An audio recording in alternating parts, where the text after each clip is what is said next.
$2 billion. That's how much a California jury has awarded a cancer-stricken couple that used Roundup extensively. It's the third major ruling in a row against Roundup's maker, Monsanto, with dozens of other lawsuits slated. What next for the weed killer's new parent company, German agrochemical giant Bayer? Truth is, Roundup and its active ingredient glyphosate are ubiquitous, the weed killer of choice for small homeowners and big farmers alike. It's been so for decades. Europe's just given glyphosate a 5-year extension. Its regulators don't agree with the World Health Organization and its findings. With the EU, which has so far refused to formally certify the link between Roundup and cancer. What does the science really say? And can we trust our sources? Investigative journalists point to heavy lobbying, not only among lawmakers, but even in the lab. Bayer has now apologized in the wake of revelations that Monsanto kept an illegal Friends of Glyphosate and Enemies of Glyphosate secret listing. That begs the broader question: to what extent do corporate interests and dictate public policy? Today in the France 24 debate, could glyphosate be a ticking time bomb? We invited Bayer, we invited Monsanto to join us. They did not honor our request. But we do have with us from Brussels, François Weilret, president of the French environmental advocacy group Génération Future. Thank you for joining us. Thanks you. Also from the European capital, Nina Holland, researcher at the Corporate Europe Observatory, which advocates against undue lobbying. Welcome to the show. Thank you very much. You've seen her reporting on this issue in such outlets as The Guardian newspaper, from Kansas City investigative journalist Carrie Gillum, the author of the book Whitewash, The Story of a Weed Killer, Cancer, and the Corruption of Science. Welcome to the show.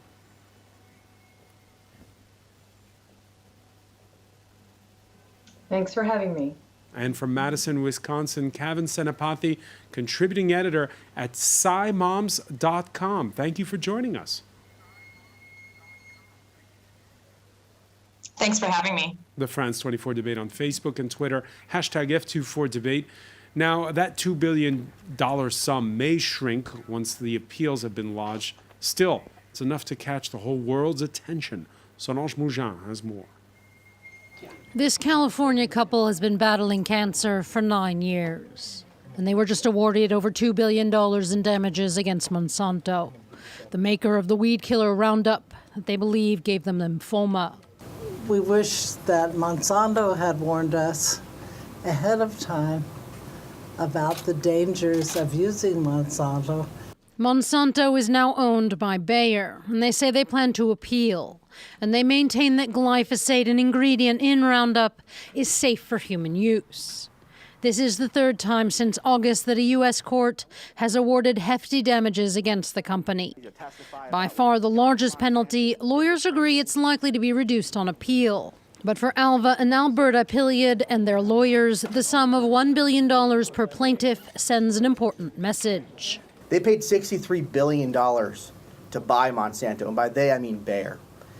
They have the resources to pay for this case and the tens of thousands of other people out there who have cancer.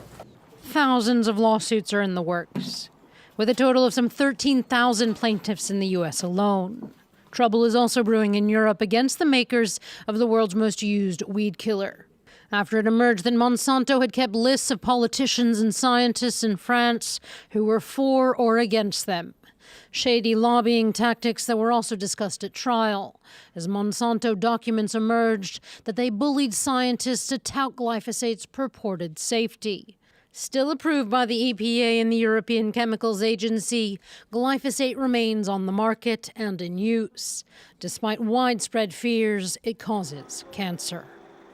Yeah, as you heard Solange Mougin explain, Roundup and glyphosate, its active ingredients, still legal both in Europe and in the United States, where the Environmental Protection Agency put out a press release last month saying if we're going to feed 10 billion people by 2050, that's a quote of the U.S. Secretary of Agriculture, we're going to need all the tools at our disposal, which include glyphosate.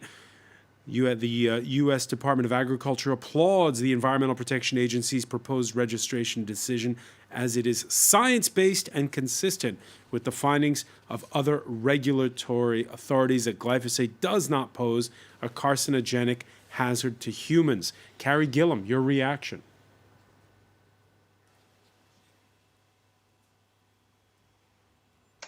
My reaction to the EPA report, it's not really very surprising at all. The EPA has followed Monsanto's lead on how to look at glyphosate science, for 40 years, essentially.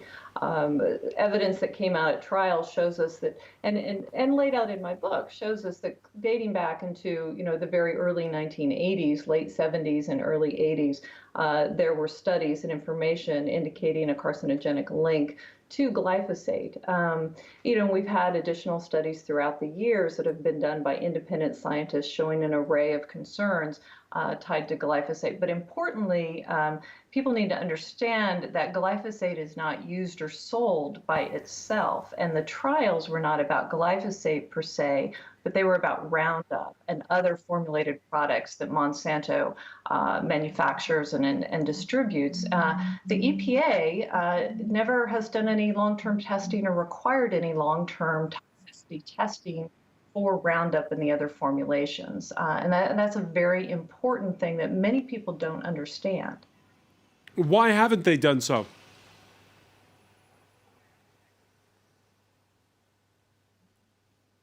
It's not required. The EPA and regulators around the world really only require long-term testing on the active ingredient in these pesticides that are used in farming and in other applications. So it just hasn't been required, and Monsanto admitted at trial and has acknowledged that it's never done these long-term toxicity testing. And in fact, our national toxicology program here in the United States just in 2016 finally decided, in conjunction with the EPA, because of all of the controversy, finally decided that they would do toxicity testing on the formulations. This was only 3 years ago. This thing has been on the market, this product has been on the market for more than 40 years.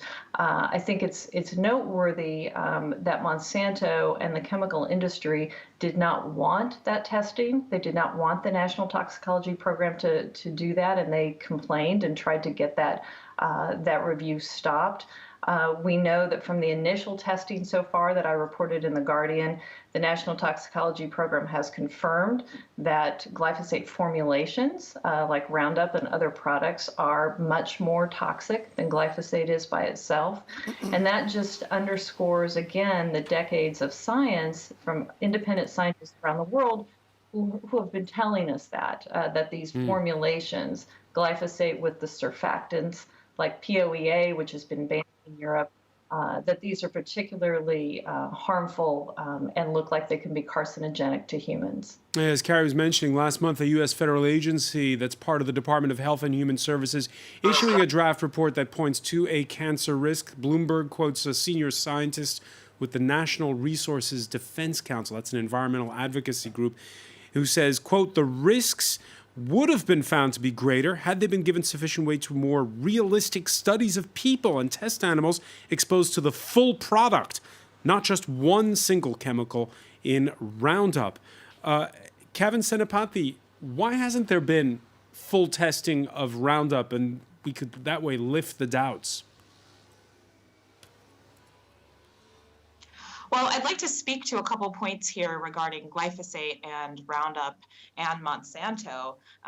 Usually the answers aren't as neat as Monsanto's been covering everything up and this thing isn't safe at all, or that Monsanto's been totally transparent and glyphosate and Roundup are safe. Monsanto has certainly acted in ways that do not help the public feel trust in them, nor should they. But the thing with glyphosate is, to the question of whether or not it should be banned, I'm not going to say that it shouldn't be banned. I'm also going to speak to the point that without glyphosate, there's this idea that we won't be able to feed the world's growing population. I disagree with that. From all of the literature that I've read, and listen, you can't just read the literature at face value. You have to kind of understand and speak to experts about why something might be categorized as carcinogenic. When the International Agency of Research on Cancer categorizes glyphosate as probably carcinogenic, that's in the same category of tons of other stuff that we're exposed to, including sunlight, including working odd shifts. But if glyphosate was banned, one thing that I'm hearing more and more experts agree is that glyphosate is a safe, relatively safe compared to other pesticides that are being used, and herbicides that were being used before glyphosate. If we banned it, glyphosate would no longer be in the hands of farmers who use it. So they would have to come up with another way to control weeds, and that could potentially lead to increased prices when it comes to farming, at least in the short term or immediately.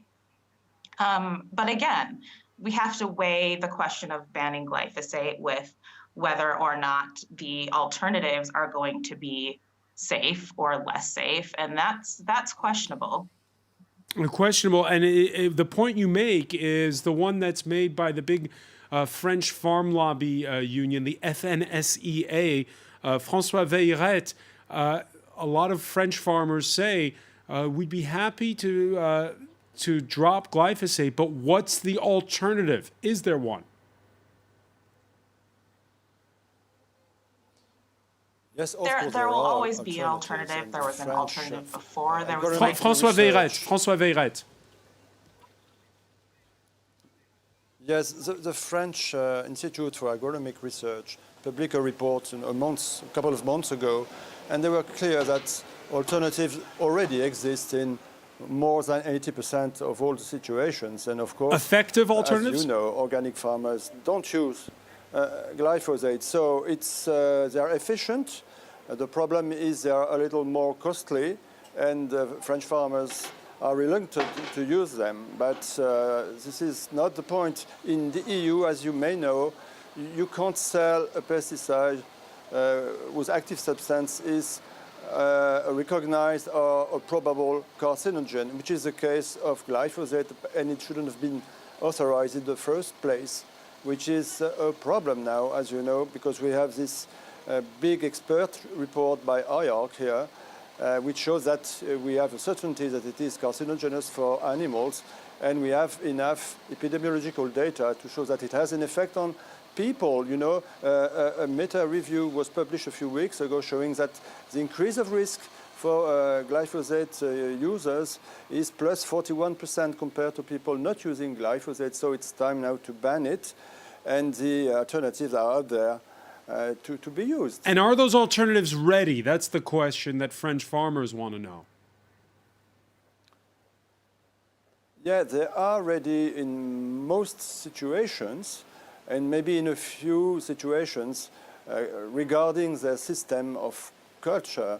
They can be improved. Some things need to be developed, obviously. So we also ask the authorities to put money in research to develop or to improve a few alternatives. But as you know, the French state has planned to get out of glyphosate in 3 years' time. So we have enough time to improve all these methods, but still, in more than 80% of the cases, they do exist already. So let's not wait for further lymphoma to develop, and let's protect the environment and human health, but by implementing these alternatives right now. Nina Holland, I want to get back to something Carrie Gillum said at the outset, which was that the testing that's been done has been on one specific chemical, not so much on the product as a whole, in this case, Roundup, which is the name of that weed killer. It's reminiscent, isn't it, of the diesel's emission scandal that we've seen in Europe, where they did the testing, but it wasn't the testing as it would be in real life. Yes, exactly. That's a very good comparison.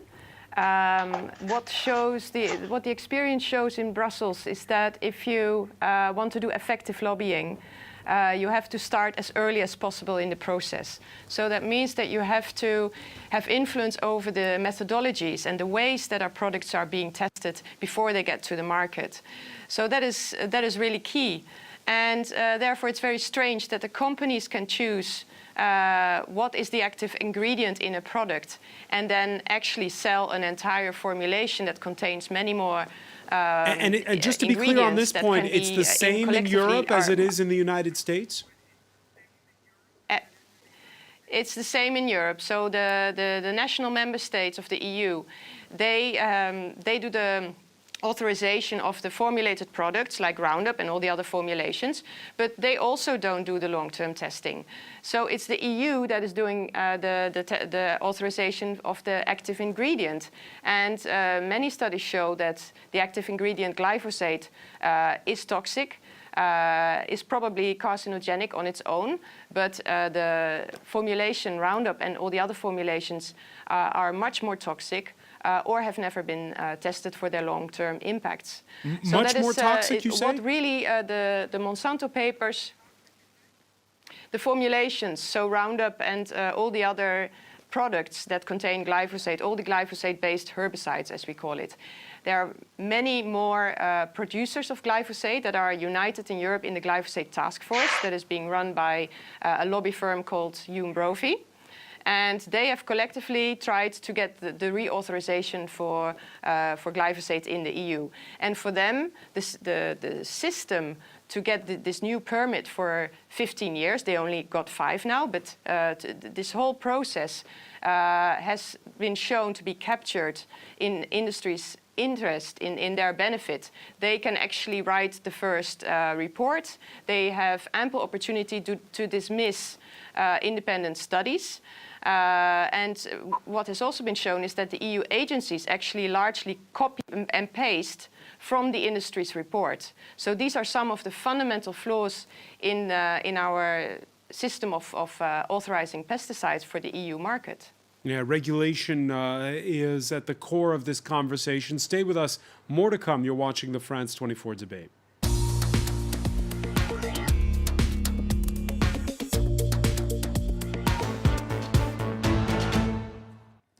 Welcome back, or welcome if you're just joining us. It's the France 24 debate. We're speaking on the heels of a $2 billion ruling in favor of 2 cancer-stricken patients in California against Monsanto and its ubiquitous weed killer Roundup. Its active ingredient glyphosate is under pressure these past years. There's growing pressure. There are going to be demonstrations throughout Europe against it this coming weekend. Joining us, François Veilleret, of the environmental advocacy group Génération Future.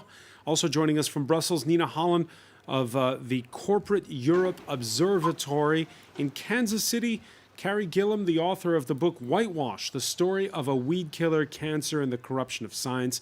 And from Madison, Wisconsin, Kevin Senapati, contributing editor to SciMoms.com. Welcome back to all of you. Yeah, we mentioned it just briefly before the break. We saw come out in 2017 leaked documents. It was called the Monsanto Papers. Investigative journalists working on those leaks point to a 2015 email, for instance, sent by Monsanto's Eric Sachs to scientist Henry Miller of the Hoover Institute. If you read the email, it says in it, "Are you interested in writing a column on this topic? Ideally, your article would precede a decision on glyphosate. Why not set the table with the weight of scientific evidence? Then, regardless of what they do, your article will set the stage for a science-based response." And that article, well, it later appeared almost verbatim on the website of Forbes magazine. It's since been taken down. Kevin Senapati, you were mentioning to us in part one of our discussion how important it is to check your sources when you're talking about this issue. Since the Monsanto Papers, what's been your view on, well, the information we have out there?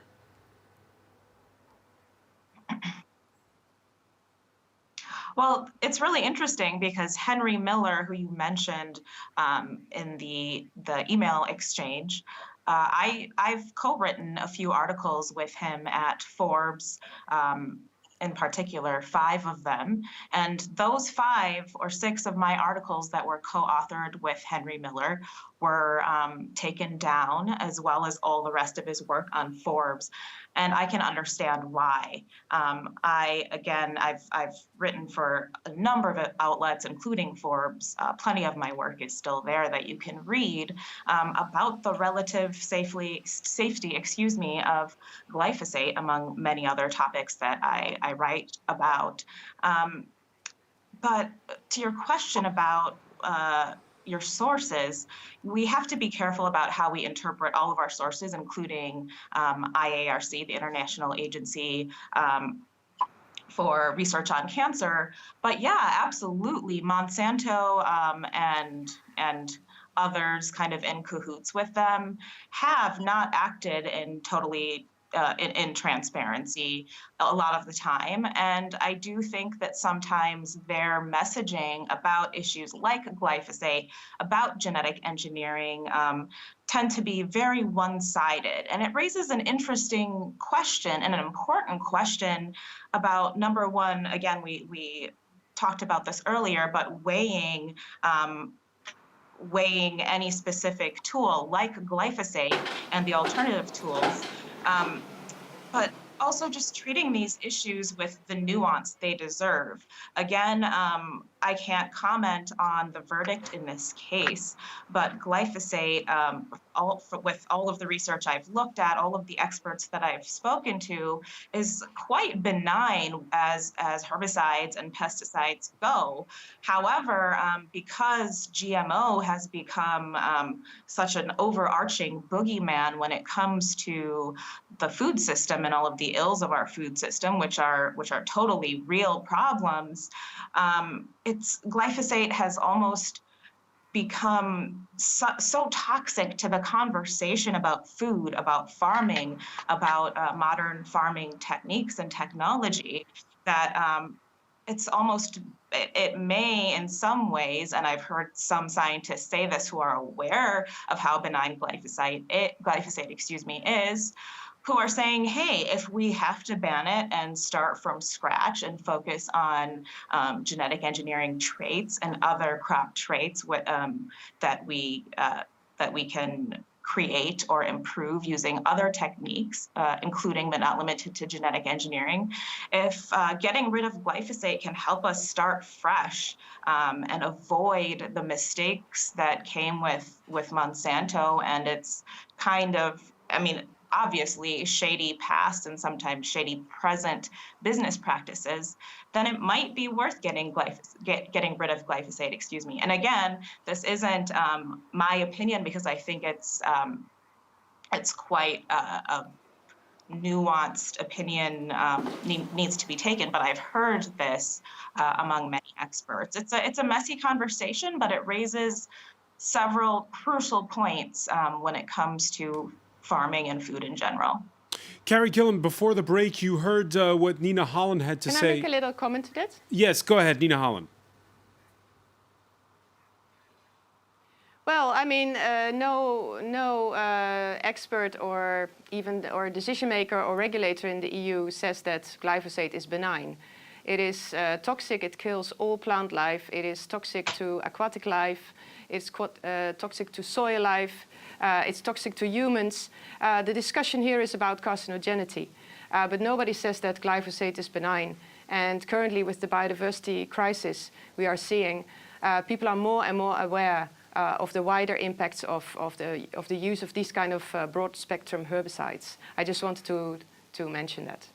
Yeah, and it brings us to the next point on this matter. Again, I just need to make sure that I make it clear that it's not benign, because of course nothing is benign, but relative to other herbicides and some of the alternatives that we're talking about, I absolutely have heard a number of experts say that glyphosate is relatively benign compared to these, just to be clear. All right, Carrie Gillam, let me ask you, because you heard François Veyrette, you heard Nina Holland opine on this in part one of our discussion. You've looked at what's been published and what's not been published. Tell us what you think.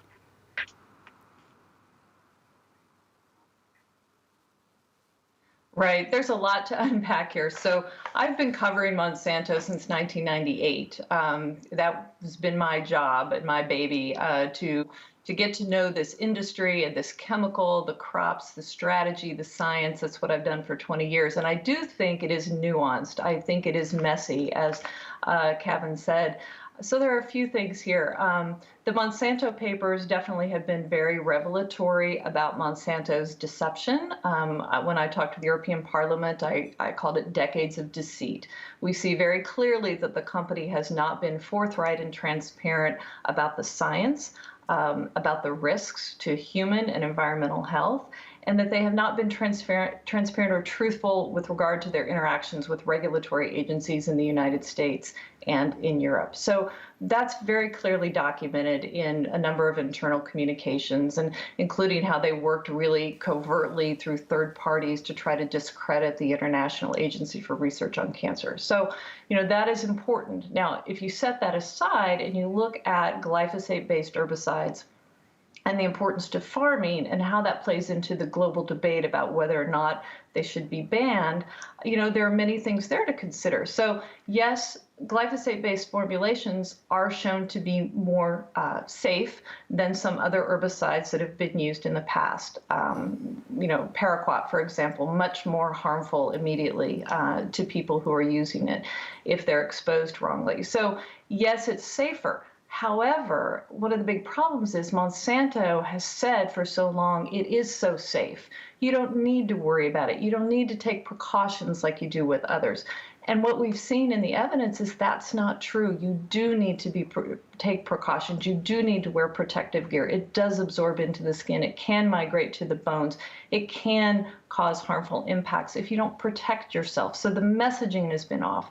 Secondarily, the introduction of Roundup Ready crops and the practice of desiccating crops with glyphosate has led to just vast overuse of this chemical. And so what we're seeing now is it doesn't work as well as it used to. So farmers are using more, and we're seeing soil health decimation. We're seeing a loss of biodiversity. We're seeing, this pesticide is so prevalent now, it's documented by U.S. researchers in rainfall. We're leaving residues in our foods. It's found in our urine. So I see this as a problem of stewardship, as well as deceptive science. If glyphosate had been used in a more restrictive manner and people had been warned effectively of the risks, and we weren't, pouring it over entire fields of Roundup Ready crops and desiccating wheat and oats, there might be a different view right now. So I don't know. I don't ever weigh in on ban or not ban. I'm not sure that's the right conversation at this point. I think we need more responsibility, more accountability, and more truthfulness in our regulatory system and in the policy surrounding these chemicals and these companies. Yeah, the Monsanto papers gave us a look into how regulation works on both sides of the Atlantic. Those papers appeared in October 2017. It was only June of 2018, later, when Bayer bought Monsanto. And with the share price again plummeting this Tuesday, the company has now lost close to half of its value since that takeover. No surprise then that when shareholders gathered 2 weeks ago in Bonn for their annual meeting, they asked CEO Werner Baumann, for his head. One is a bit shocked, I need to say. When I buy a company, I know the risk, and I have my doubts if Mr. Baumann does. On the hashtag F24debate, Lars asking, why is Werner Baumann still CEO of Bayer? Bayer stock hit $53 today, last seen in 2012. It's lost 46% in value since Monsanto was bought. Bayer now worth less than what they paid for Monsanto. Better question, François Veyret, is why did Bayer buy Monsanto?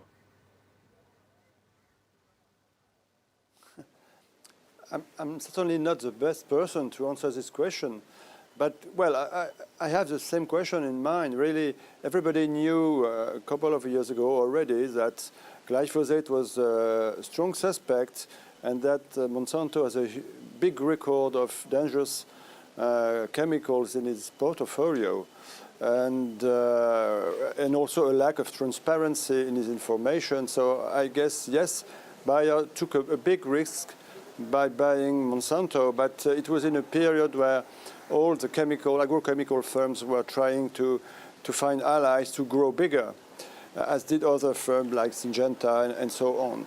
So Monsanto was maybe a last possible ally, a last possible big firm to buy, to grow bigger, and they made the choice. But obviously it was not a good choice at all today, as this huge find we discovered yesterday, $2 billion plus, is going to jeopardize this firm, because we have thousands of other cases coming ahead, and I'm deeply convinced that the verdicts of these other cases will be strictly the same. So it could, yes, endanger this German firm, really. It endangers the German firm, and that is an opinion shared by analysts on the other side of the Rhine who, like Francois, say that when Bayer bought Monsanto, again, it was in last year, they thought they had an opportunity. By taking over Monsanto, Bayer knew exactly what they were doing. They wanted to get bigger, but they bought a large reputation risk. The glyphosate issue is seen so negatively now that Bayer will always be associated with glyphosate. They have to end that. I even see the danger of Bayer's shares dropping so much that it will become a takeover target. So Nina Holland, here you have this race to be bigger, and that's also weighing on those regulators which you were describing are mismatched when they try to police these giant corporations. Yes, exactly. And unfortunately, the EU does not have good rules in place to avoid these kind of mega mergers, which allow these kind of enormously powerful corporations to exist. I would like to stress that Bayer is not that different from Monsanto. I mean, of course, Monsanto was a huge reputational risk, but Bayer itself had been also pestered with scandals around their lobbying against the EU taking actions on hormone-disrupting chemicals, the neonicotinoids, the bee-killing pesticides. Bayer was taking the EU to court over a partial ban on these very harmful products. So I think Bayer itself has also been showing itself not from its best side here in the EU, and yeah, together these corporations have a lot of power.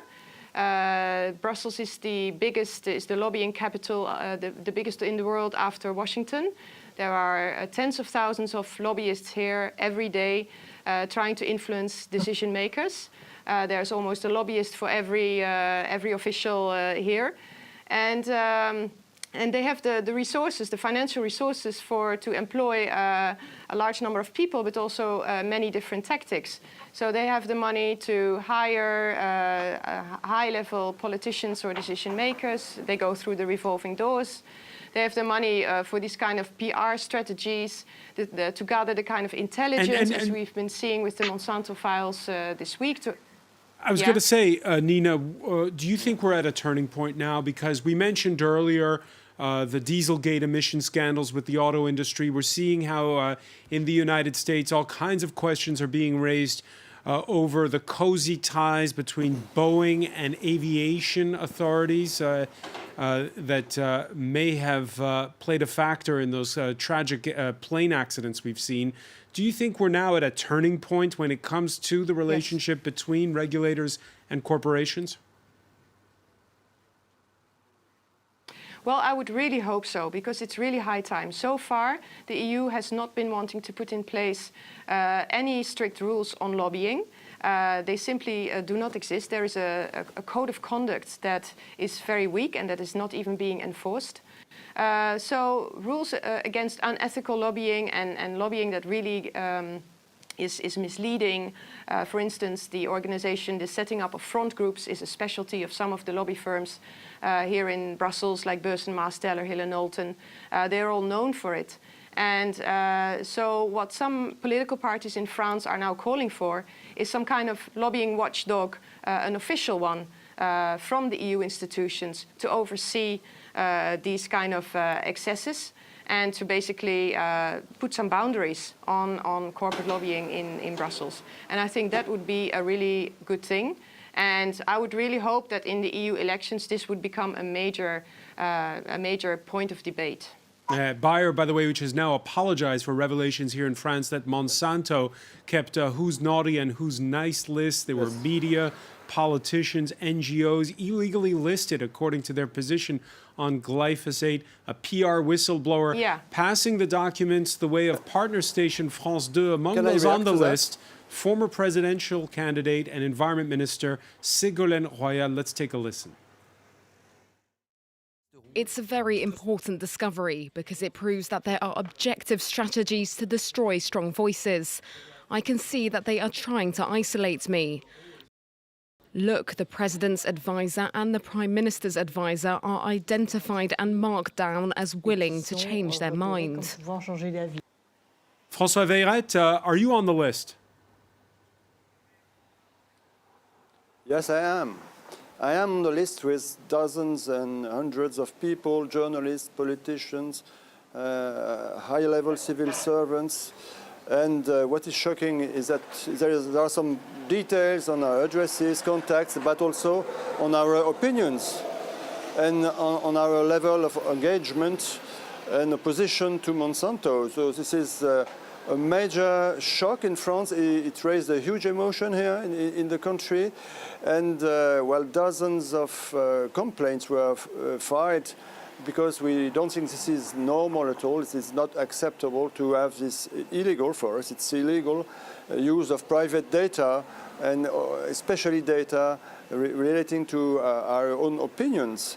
And it shows that, you know, this firm with the PR allies, they organize a strategy throughout Europe to know who was doing what, thinking what were the allies, what were the opponents, to develop a strategy and try to influence at the highest degree, because you have high-level politicians also in the files, the public policies, which is absolutely unacceptable, because for us, policies must serve the environment, the health of the people, the interest of the largest number, and not only private interests. So we hope, and I think it's a major theme in the coming European election, that we must have some control, a very efficient control of lobbyists here in Brussels, but in every national capital as well, to be sure that there is a fair relation between various stakeholders and the politicians and the power in place, because this is absolutely out of balance. We are, for example, in NGOs, you have only a few people working here in Brussels on pesticides, whereas we have hundreds of lobbyists lobbying for various pesticide firms. So this is totally unbalanced, totally abnormal, and this files business is an absolute scandal in France. And I hope that there will be condemnations around this affair. And once again, we invited Bayer to this conversation. It's a shame they did not make it. Unfortunately, Nina Holland, we're out of time. So I want to thank you so much for joining us from Brussels. I want to thank François Veyret. I want to thank Carrie Gillum in Kansas City and Kevin Senapati in Madison, Wisconsin. Stay with us. Media Watch is next.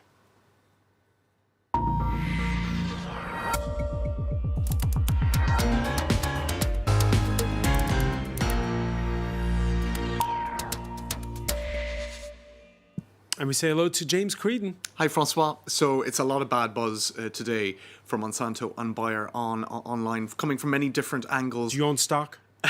I don't actually. Okay. I've thrown out my Roundup, but I don't have a garden either, so nothing to spray.